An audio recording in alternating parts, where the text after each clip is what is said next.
Yang akan kita pelajari pada video kali ini adalah mengenai tabel pada HTML.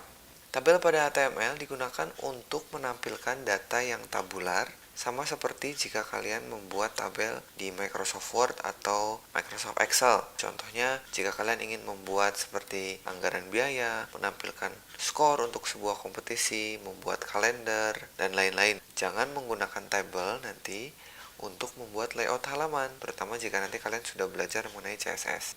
Sebelum mempelajari bagaimana membuat tabel di HTML, ada baiknya kita pelajari dulu struktur dari sebuah tabel. Meskipun saya yakin kebanyakan dari kalian sudah tahu ya struktur dari sebuah tabel. Kita lihat dulu. Misalnya seperti ini, saya punya sebuah tabel sederhana yang memiliki 2 buah baris dan 2 buah kolom. Ya, kotak pertama kita sebut dengan baris 1, kolom 1, dan kotak yang paling bawah kanan ini kita sebut dengan baris 2, kolom 2. Ya. Lalu jika saya punya tabel seperti ini, maka kotak-kotak yang horizontal itu kita sebut dengan baris, sedangkan kotak-kotak yang vertikal kita sebut dengan kolom. Lalu perpotongan antara baris dan kolom itu biasanya kita sebut dengan sel. Satu buah sel gitu ya, atau nanti di HTML kita sebutnya data. Oke, jadi itu struktur dari tabel sederhana. Ada lagi jika kalian punya tabel seperti ini, di mana judul dari tiap-tiap kolomnya kita sebut dengan header ya, atau kalau kalian punya judulnya 2 sumbu seperti ini, berarti kalian punya 2 buah header, header yang horizontal dan header yang vertikal seperti ini. Nah, jika kita ingin mengimplementasikannya ke dalam HTML, itu kita harus gunakan tag yang namanya table ya dalam bahasa Inggris. Hati-hati, banyak yang suka salah nulisnya tabel, nanti nggak akan jalan ya. Lalu strukturnya seperti ini. Saya bagi menjadi 2. Ada tabel yang simple, ada tabel yang kompleks ya. Untuk yang simple, yang pertama harus kita bungkus dengan menggunakan tag table. Buka tag, tutup tag, jangan lupa. Lalu di dalam tag table ini kita akan membuat sebuah baris. Baris direpresentasikan dengan tag tr atau singkatan dari table row. Lalu di dalam tr ini kita membuat kolom yang kita representasikan dengan TD atau singkatan dari table data ya. Jadi strukturnya table dulu, TR, baru di dalamnya ada TD. Jadi contohnya kalau saya punya struktur HTML seperti ini, di mana saya punya tag tabel, di dalamnya ada 2 buah tag TR ya, artinya saya punya 2 baris. Lalu di dalam tiap-tiap TR-nya saya punya 2 buah TD. Jadi tiap baris memiliki 2 kolom. Kalau kita coba implementasikan, kita buka Sublime Text kita. Saya sudah punya file seperti ini ya, di dalam folder latihan 8 silakan dibuat. Lalu nama filenya tabel1.html. Strukturnya sama seperti tadi, table, lalu 2 buah tr, masing-masing tr-nya ada 2 buah td. Ini kalau kita lihat hasilnya seperti ini. Ada tulisan baris 1 kolom 1, baris 1 kolom 2, baris 2 kolom 1, baris 2 kolom 2. Ya, jadi tabelnya sudah terbuat. Tapi mungkin kalian bertanya, ini biasanya kan tabel ada bordernya ya, ada garisnya. Kenapa ini tidak ada? Ini tidak ada karena kita belum berikan atribut pada tabelnya. Biarkan dulu seperti ini. Tabel kedua adalah tabel yang kompleks. Biasanya ini digunakan jika datanya sudah banyak dan strukturnya memang sudah kompleks. Sintaksnya seperti ini. Jadi sama-sama dibungkus menggunakan tag table ya. Lalu di dalamnya dibagi menjadi 2. Ada t-head atau tabel headernya, sama seperti HTML ya. Ada t-body.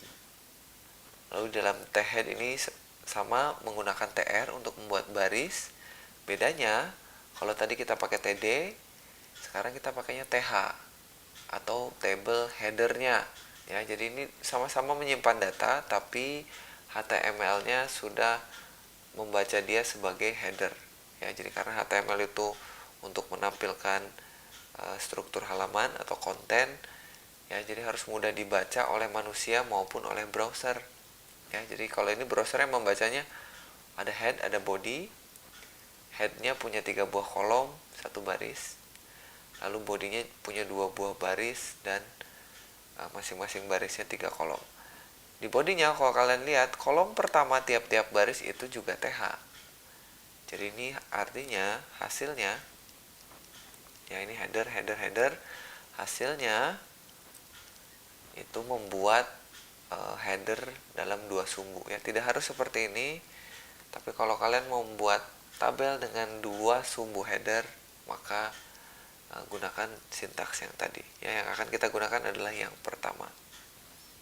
Tuh, jadi ada dua buah tabel, simple dan kompleks. Sekarang bagaimana jika kita ingin menambahkan border misalnya ya, agar terlihat seperti tabel. Nah, itu kita akan pelajari atribut apa saja yang bisa kita gunakan di dalam tabel. Ada 5 atribut yang akan kita coba. Sebetulnya di luar ini juga ada lagi. Yang pertama border, cell spacing, cell padding, call span, dan row span. Ya, yang 3 pertama ini kenapa saya beri warna merah? Karena nantinya kalian akan lakukan ini menggunakan CSS. Ya, karena kita belum belajar mengenai CSS, nggak apa-apa. Kita pakai atribut HTML dulu. Border digunakan untuk menambahkan garis di sekitar sel, ya, atau menambahkan border. Cell spacing itu untuk menambah jarak antar sel. Lalu cell padding itu untuk memberi luas pada sebuah sel. Ya, nanti kita lihat contohnya gimana. Untuk border, cara pakainya adalah kita tambahkan atribut border. Lalu kita isi dengan tebal bordernya mau berapa. Satuannya piksel, kita tidak perlu tulis pikselnya. Jadi kalau saya tulis 1, artinya beri tebal border pada tabel sebanyak 1 piksel. Sehingga hasilnya seperti ini. Jadi ini adalah tabel setelah kita beri border 1 piksel. Mungkin ini kalian bertanya kenapa seperti kita beri 2 garis gitu ya, atau double border. Nah, ini dikarenakan atribut yang kedua yang dinamakan dengan cell spacing. Tapi sebelumnya, gimana kalau kita kasih lebih dari 1 piksel? Misalnya saya kasih dia 5 piksel, maka hasilnya seperti ini ya. Ketebalannya bertambah, walaupun hasilnya nggak terlalu bagus ya. Jadi supaya lebih bagus, kita gunakan CSS. Kita kembalikan lagi dulu ke 1. Lalu yang kedua adalah cell spacing. Ya, ini untuk menambah jarak antar sel. Ini kalau saya kosongkan dulu, bordernya saya kembalikan ke 1, maka seperti ini ya. Jadi jarak antar sel itu adalah di tengah-tengah antara sel 1 dan sel yang lainnya. Sekarang saya ganti cell spacingnya jadi 5 ya. Maka jarak antar selnya akan bertambah seperti itu. Kalau saya ganti jadi 10, maka jaraknya akan lebih besar lagi. Ya, tapi biasanya untuk cell spacing ini seringkali kita gunakannya 0 karena kita tidak ingin ada jarak. Yang kita ingin lihat hanyalah bordernya aja. Jadi hasilnya seperti ini. Kalau kita kasih 0, hasilnya seperti ini. Nah, agar memberikan ruang di dalam sel ini tidak terlalu berdempetan ya, seperti ini. Agar memberikan ruang, kita gunakan atribut yang ketiga, yaitu cell padding. Ya, kalau kita kasih 5, misalnya kan cell paddingnya, maka luas dari tiap-tiap selnya bertambah seperti. Jadi memberikan ruang bernafas istilahnya ya. Kalau kita ganti jadi 10, maka luasnya bertambah lagi. Oke, jadi itu adalah bagaimana cara menggunakan 3 atribut yang pertama, yang nantinya kita akan dengan mudah bisa menggunakan CSS. Tapi karena kita belum belajar CSS, maka nggak apa-apa kita pakai atribut milik si HTML dulu.